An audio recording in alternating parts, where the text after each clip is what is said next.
माननीय अमित शाह जी का इतना डर है कि जब वो बिहार आते हैं तो नागालैंड भाग जाते हैं। मुख्यमंत्री जी को उम्र का प्रभाव हो गया है। प्रशांत किशोर ने भी ये बात कहा है और मैं भी कह रहा हूँ। और वो ऐसा बोलते हैं, लगता है कि सबसे महाज्ञानी वही हैं। पलटी मार में उनका कोई जोड़ नहीं है। मैं तो ये कह रहा हूँ कि अगर जेपी जिंदा होते तो नीतीश कुमार जी के इस हरकत से वो स्वयं आत्महत्या कर लेते। जिस गांधी जी के 7 आदर्शों को लेकर नीतीश कुमार घुमा करते थे बिहार में और कहते थे सिद्धांत विहीन राजनीति नहीं होनी चाहिए, और सबसे बड़ा सिद्धांत विहीन राजनीति करने का पोस्टर बॉय नीतीश कुमार हो गए। तो नीतीश कुमार जी चिंता मत करिए, जनता को सब मालूम है। और आ जाइए इस बार 24वें मैदान में, आपको जनता ऐसा धोबिया पीट पाट मारेगी, आपका आता पता नहीं चलेगा। सुधाकर सिंह ने उनके भ्रष्टाचार की पोल खोली तो उनको खराब लग गया। शर्म के जैसा बयान देते हैं, लगता है कि वही सब जानते हैं या बाकी कोई नहीं जानता है। नीतीश कुमार जी का कोई स्टैंडर्ड नहीं, वो विदाउट स्टैंडर्ड लीडर है। उनको कहीं भी कुर्सी मिल जाएगी वो चले जाएंगे। हमको तो इस बात का डर है कि कहीं उनको पाकिस्तान से ऑफर ना आ जाए। लगेगा पाकिस्तान के लोगों को लगेगा कि ये जो जालीदार टोपी और चूड़ीदार पैजामा वालों के बहुत बड़े पैरवकार हैं, तो हो सकता है कि वहीं से इनको ऑफर आ जाए। अब हिंदुस्तान में तो कोई ऑफर उनके लिए बचा नहीं है। नीतीश कुमार जी की हैसियत का पता चल गया। माननीय अटल बिहारी वाजपेयी जी न होते तो नीतीश कुमार बिहार की राजनीति में दिखते नहीं। जिन जिन लोगों ने उनको आगे बढ़ाया उन्हीं के साथ इन्होंने धोखा किया। कभी जॉर्ज फर्नांडिस के साथ धोखा किया, कभी उन्होंने दिग्विजय बाबू को धोखा दिया, भारतीय जनता पार्टी को धोखा दिया। बाघ के सामने बाघ नहीं, बाघ के सामने शेर हमने रख दिया है, शेर पर सवा शेर रख दिया है। अब हमें मुकामा मिल रहे, पता चल जाएगा।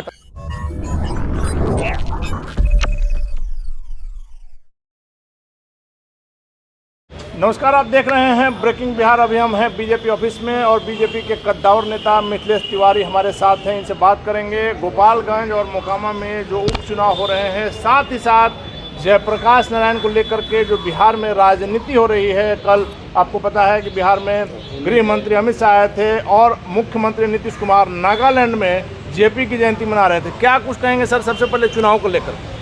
देखिए, माननीय अमित शाह जी का इतना डर है कि जब वो बिहार आते हैं तो नागालैंड भाग जाते हैं और इनके उप मुख्यमंत्री उत्तर प्रदेश चले जाते हैं। लेकिन सर जो कल मुख्यमंत्री जी का जो वक्तव्य था जब नागालैंड से आए थे, अनाप शनाप अक बक की लोग बोलता है, ये लोग कोई जानकारी नहीं है। अब मुख्यमंत्री जी को उम्र का प्रभाव हो गया है। प्रशांत किशोर ने भी ये बात कहा है और मैं भी कह रहा हूँ। और वो ऐसा बोलते हैं, लगता है कि सबसे महाज्ञानी वही हैं और सब कुछ वही जानते हैं, बाकी कोई नहीं जानता है। तो एक चीज़ के तो महाज्ञानी है कि पासा कैसे पलटा जाता है, रंग कैसे बदला जाता है और पार्टी कैसे बदला जाता है। पलटी मार में उनका कोई जोड़ नहीं है। और मैं तो ये कह रहा हूँ कि अगर जेपी जिंदा होते, इसी सवाल पर हम तो नीतीश कुमार जी के इस हरकत से वो स्वयं आत्महत्या कर लेते। अगर नीतीश कुमार जी अपने आप को जेपी के सबसे बड़े अनुयायी कह रहे हैं, तो जेपी का लड़ाई क्या था? संपूर्ण क्रांति का लड़ाई था। कांग्रेस से ही लड़ाई, कांग्रेस के विरोध में, भ्रष्टाचार के विरोध में और परिवारवाद के विरोध में। ये तीनों काम नीतीश कुमार ने कर दिया। जिस गांधी जी के 7 आदर्शों को लेकर नीतीश कुमार घुमा करते थे बिहार में और कहते थे सिद्धांत विहीन राजनीति नहीं होनी चाहिए, और सबसे बड़ा सिद्धांत विहीन राजनीति करने का पोस्टर बॉय नीतीश कुमार हो गए। तो नीतीश कुमार जी आजकल जहाँ जाते हैं कहते हैं किसी को कुछ मालूम है, लगता है कि इन्हीं को सब मालूम है, अब बाकी किसी को कुछ नहीं मालूम है। तो नीतीश कुमार जी चिंता मत करिए, जनता को सब मालूम है। और आ जाइए इस बार 24वें मैदान में, आपको जनता ऐसा धोबिया पीट पाट मारेगी, आपका आता पता नहीं चलेगा। सुशील मोदी जी पर भी मुख्यमंत्री जी खासे खफा नजर आ रहे हैं सर। खफा होंगे ना, मुख्यमंत्री जी जो कहें वही लोग सही मान ले तो सबसे ठीक है। आज जो कहे कि हाँ ये गलत है तो उनको खराब लगेगा। सुधाकर सिंह ने उनके भ्रष्टाचार की पोल खोली तो उनको खराब लग गया। बैठे हैं मुख्यमंत्री के कुर्सी पर और ऐसे ऐसे लोगों को ओथ करा दिए जो लोग ऑलरेडी पहले से फरार थे। अब कहेंगे कि हम बहुत ज्ञानवान आदमी हैं। क्या ज्ञानवान आदमी हैं? आज मोदी जी का शिकायत करते हुए और मोदी जी का विरोध करते हुए नीतीश कुमार को तो लज्जा आनी चाहिए। इस बिहार के लोग पलायन करके उसी गुजरात में जा करके अपना जीवन यापन करते हैं और आप पिछले 17 साल से मुख्यमंत्री हैं और 15 साल वाले के साथ जाके बैठे हैं। तो 32 साल तो आपने बिहार को ले लिया और 32 साल में आप ये बताइए कि कितने लोग जो गए थे वो वापस आए, जितने लोग गए थे उससे दोगुना चले गए, क्रम जारी है। तो इसमें इसके लिए तो बेशर्म के जैसा बयान देते हैं, लगता है कि वही सब जानते हैं या बाकी कोई नहीं जानता है। नितिन गडकरी जी के साथ यहाँ पर वैशाली में मीटिंग कर रहे थे। शाहनवाज हुसैन जी के बारे में उन्होंने कहा कि मैं भी नहीं कर पाया वो शाहनवाज हुसैन जी करके दिखा दिए। और शाहनवाज हुसैन जी हवाई जहाज़ में चढ़े जा करके दिल्ली में इंडस्ट्री का फीता काटने के लिए, और उतरे तो मंत्री नहीं थे, जबकि उन्होंने काफ़ी प्रयास किया था उद्योगपतियों को लाने के लिए। तो सवाल ये है कि नीतीश कुमार जी का कोई स्टैंडर्ड नहीं, वो विदाउट स्टैंडर्ड लीडर है। उनको कहीं भी कुर्सी मिल जाएगी वो चले जाएंगे। हमको तो इस बात का डर है कि कहीं उनको पाकिस्तान से ऑफर ना आ जाए। वहाँ भी आजकल बड़ा Humpty Dumpty this days Pakistan में भी बहुत कुछ ठीक नहीं चल रहा है, तो उनको लगेगा, पाकिस्तान के लोगों को लगेगा कि ये जो जालीदार टोपी और चूड़ीदार पैजामा वालों के बहुत बड़े पैरवकार हैं, तो हो सकता है कि वहीं से इनको ऑफर आ जाए। अब हिंदुस्तान में तो कोई ऑफर उनके लिए बचा नहीं है। सर 2 जगह उपचुनाव हो रहे हैं, मोकामा में और गोपालगंज में। गोपालगंज आपका गृह जिला भी रहा है, वहाँ से आप जीते भी थे। अभी क्या देख रहे हैं सर, चूँकि सुभाष सिंह की पत्नी वहाँ लड़ रही हैं? नीतीश जी के लिए तो यही सबसे बड़ा तमाचा है कि 2 सीट पर आरजेडी ने दोनों सीट ले लिया और इनको 1 सीट नहीं दिया।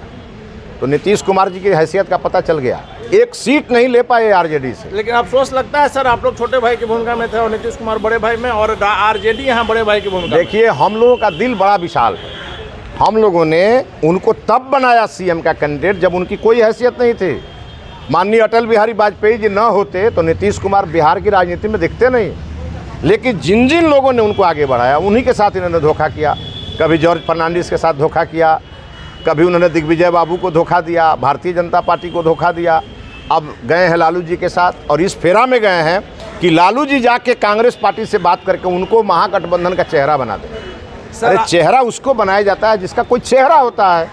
हम लोगों ने, जब आप जवान थे तब आपको लोग पूछता नहीं था, तो भारतीय जनता पार्टी के कार्यकर्ताओं ने अपना भेसलिन लेके आपके चेहरे पर मलमल के आपका चेहरा थोड़ा सा देखने लायक बनाया। उस भाजपा को तो आपने छोड़ा ही नहीं। चलिए सर, आखिरी सवाल मेरा यही है कि कहा जाता है कि बीजेपी अब पहले वाली बीजेपी नहीं रही। मोकामा चुनाव में यह देखने को मिल रहा है, आपने जिनको टिकट दिया है, क्या अब आप भी धारा के साथ चल रहे हैं? देखिए, चाणक्य ने कहा है, आग के साथ आग बन मिलो, पानी के संग बन पानी, और गरल का उत्तर है प्रतिगरल, कहते हैं जग के ज्ञानी। ये बिहार चाणक्य और चंद्रगुप्त की धरती रही है, और इसी नाते मैं आपको कह रहा हूँ, 1 सीट हमारी गोपालगंज की पहले से सिटिंग थी, फिर रहेगी, फिर हम जीतेंगे। मोकामा कुछ भी कर लें, गोपालगंज सीट हम हारने नहीं देंगे। और मोकामा में जहां इनको एक तरफा मुकाबला दिखता था, आज चले जाए, पता चल जाएगा मोकामा की लड़ाई का क्या सीन है।